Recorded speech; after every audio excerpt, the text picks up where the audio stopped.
বন্ধুরা, কয়েকদিন আগে আমি আপনাদের কাছে একটি ছোট্ট পরামর্শ চেয়েছিলাম যে আমার ড্রাগন গাছের একটি বিশাল বড় লম্বা ডাল নিজে থেকেই কিছুটা অংশ ভেঙে গেছে।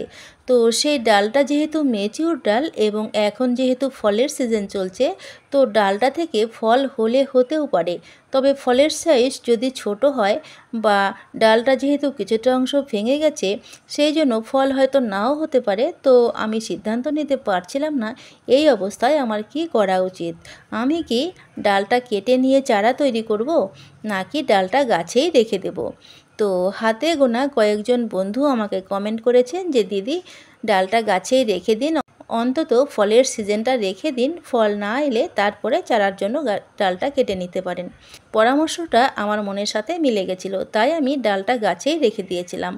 এখন দেখুন সেই ডালটা থেকে কলি এসে গেছে, কিন্তু আমার এতগুলো বন্ধুর মধ্যে বাকিদের কোনো রেসপন্স পেলাম না। আমি খুবই দুঃখিত। আমি আপনাদের এত গাছের পরিচর্যার আপডেট দিই আর আপনারা আমাকে একটু পরামর্শ দিতে কৃপণতা করছেন।